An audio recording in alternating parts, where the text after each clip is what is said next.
Eight class, good morning. हाँ जी, आज हम जो है आपकी ये कविता है पाठ 6 भगवान के डाकिए। देखिए, इस कविता में भगवान के डाकिए कविता में बताया गया है कि भगवान के डाकिए कौन है, मतलब हमारे संदेशों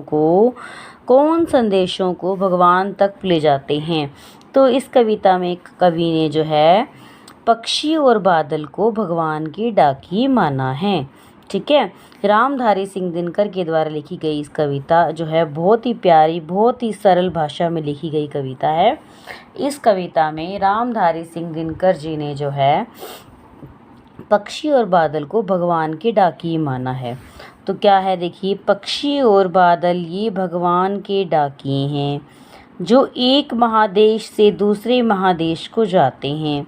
हम तो समझ नहीं पाते हैं मगर उनकी लाई चिट्ठियाँ पेड़ पौधे पानी और पहाड़ बाँचते हैं। ठीक है, तो सबसे पहले हम कोई भी कविता करते हैं इसकी वर्ड मीनिंग पढ़ेंगे। बाँचना यानी पढ़ना, सस्वर पढ़ना। आंकना यानी अनुमान लगाना। पंख यानी पंख पर। सौरभ सुगंध सुबास। ठीक है, तो हम जैसे कि बात कर रहे थे भगवान के डाकिए। इस कविता के अंदर कवि ने पक्षी और बादल को भगवान के डाकिए माना है। ठीक है, इसके बाद देखिए, पक्षी और बादल ये भगवान के डाकिए हैं जो एक महादेश से दूसरे महादेश को जाते हैं। हम तो समझ नहीं पाते हैं मगर उनकी लाई चिट्ठियाँ पेड़ पौधे पानी और पहाड़ बाँचते हैं। तो देखिए, जैसे कि हम प्रसंग करते हैं, सबसे पहले हम जैसे एक पैरा है प्रकरण, पहला वर्ड, पहला शब्द और आखिरी शब्द। ठीक है, पक्षी फिर डैश डैश करते हुए बाँचते हैं। फिर प्रसंग लिखेंगे। प्रस्तुत पंक्तियाँ हमारी हिंदी की पाठ्य पुस्तक वसंत भाग 3 में संकलित कविता भगवान के डाकिए से ली गई हैं। इसके कवि रामधारी सिंह दिनकर जी हैं। तो इस कविता में इन्होंने क्या बताया है, इस कविता में उन्होंने पक्षी और बादल को भगवान के डाकिए माना है जो कि संदेश लाते हैं, एक देश से दूसरे देश को संदेश लेके जाते हैं। तो देखिए, पक्षी और बादल भगवान के डाकिए। कवि कहते हैं पक्षी और बादल हमारे जो है भगवान के द्वारा बनाए गए डाकिए हैं। ये एक महादेश से यानी कि देश तो हैं लेकिन बड़े बड़े देश यानी कि महादेश से दूसरे महादेश को जाते हैं। पक्षी और बादल कहाँ जाते थे, आपको पता है पक्षी और बादल कहाँ से कहाँ पहुँच जाते हैं। प्रवासी पक्षी होती हैं, देश बदल के एक देश से दूसरे देश को जाते हैं। तो एक देश से दूसरे देश को जाते हैं पक्षी और बादल। हम तो समझ नहीं पाते हैं, कहता है कि पक्षी और बादल के द्वारा लाई गई चिट्ठियों को हम समझ नहीं पाते मगर उनकी लाई चिट्ठियों को पेड़ पौधे पानी और पहाड़ जो है पढ़ लेते हैं। क्योंकि ये जो पक्षी हैं, पक्षी और बादल कहाँ जाते हैं आपको पता है। जैसे पक्षी चलते हैं एक देश से दूसरे देश की ओर, बीच में पेड़ पौधे झरने पहाड़ आते हैं, तो वे सब इनकी चिट्ठियों को जो है पढ़ लेते हैं सस्वर। और इसी तरह बादल भी आपको पता है, बादल एक देश से दूसरे देश को जाते हैं तो इतनी दूर दूर का सफ़र तय करते हैं। इनकी सारी चिट्ठियों को पेड़ पौधे पर पानी और पहाड़ जो है पढ़ लेते हैं, बाँचते यानी पढ़ते हैं। हम तो केवल यह आंकते हैं कि एक देश की धरती दूसरे देश को सुगंध भेजती है। कवि कहता है हम तो केवल ये अनुमान ही लगाते हैं, आंकते हैं अर्थात अनुमान लगाते हैं कि एक देश की धरती दूसरे देश को सुगंध भेजती है, अच्छी सुगंध भेजती है। और वह सौरभ वो सुबास हवा में तैरते हुए पक्षी की पंखों पर तिरता है। हम तो जब कई बार हम सोचते हैं ना, कई बार मौसम का अनुमान लगाते हुए हम कहते हैं कि नहीं आज तो बारिश का मौसम लग रहा है। ठीक है, तो हम तो ये सोचते हैं कि एक देश की धरती दूसरे देश को सुगंध भेजती है, लेकिन कवि कहता है कि वो खुशबू है ना पक्षियों के पंखों पर, यानी पक्षी अपने परों पर लेकर, क्योंकि पक्षी उड़ते हैं ना, उनके पंखों के द्वारा जो सुगंध है वो एक देश से दूसरे देश की ओर जाती है और एक देश का भाप दूसरे देश में पानी बनकर गिरता है। और इसी तरह बादल एक देश की भाप को लेकर दूसरे देश में पानी बनकर गिराते हैं।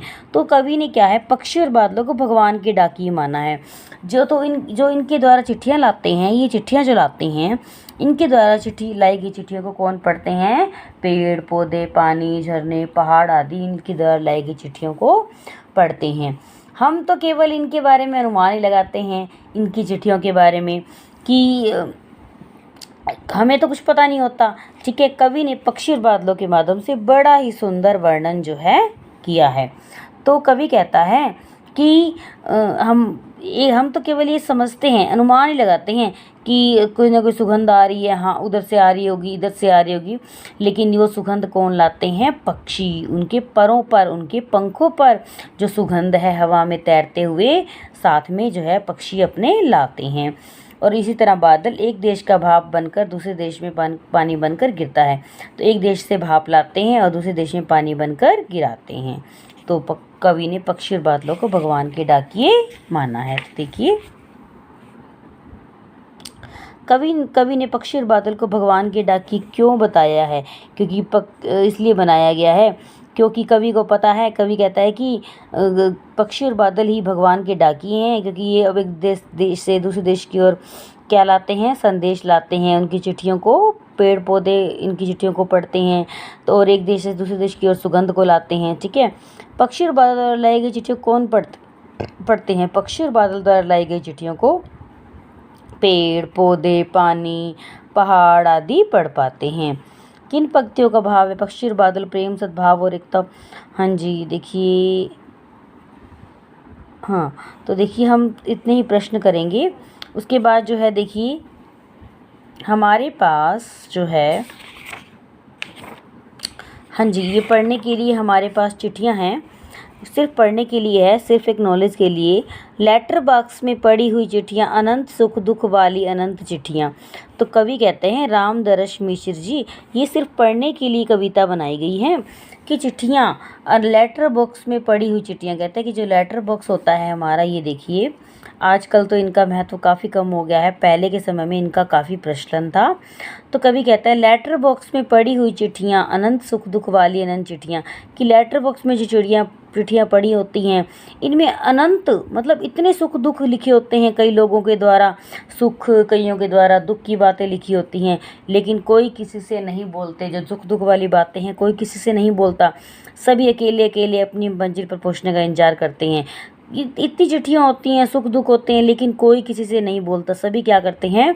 अपनी अकेले अकेले ही अपनी मंजिल पर पहुंचने का इंतजार करते हैं कि कब वो जो है अपनी मंजिल पर पहुंचेंगे। कैसा है ये एक साथ होना, दूसरों के साथ हंसना न रोना? क्या हम भी लेटर बॉक्स की चिट्ठियाँ हो गए हैं? तो कहता है कि वो चिट्ठियाँ सारे एक साथ होने के बावजूद भी कैसे साथ होती हैं? ना तो दूसरे के साथ हंस सकती हैं, ना दूसरे के साथ रो सकती हैं। वो कहता है क्या हम भी लेटर बॉक्स की चिट्ठियों के जैसे हो गए हैं कि ना तो हम किसी से हंसते हैं, मिलते हैं, गाते हैं? ठीक है, हम सभी कि आज की व्यक्ति की ज़िंदगी जो है सभी की चिट्ठियों की तरह होगी, लेटर बॉक्स की चिट्ठियों की तरह, जो एक साथ तो हैं लेकिन ना हंसते हैं ना रोते हैं। सभी अपने अपने जीवन में इतने जो हैं मग्न हो गए हैं। तो कवि कहते हैं रामदरस मिश्र जी, तो इतनी चिट्ठियाँ होने के बाद, सब इकट्ठे होने के बाद भी केवल अपनी मंजिल का ही सारे इंतज़ार कर रही हैं चिट्ठियाँ, लेकिन अपने एक दूसरे के साथ ना हंसते हैं ना रोते हैं, केवल अपनी मंजिल का इंतज़ार करते हैं। तो वो कहता है क्या हम भी, क्योंकि लेखक ने देखा है, कवि ने ऐसा देखा है समाज में होते हुए। कवि जो है समाज की बातों का ही वर्णन करते हैं। कवि कहता है क्या समाज के अंदर हमारी स्थिति भी ऐसी हो गई है?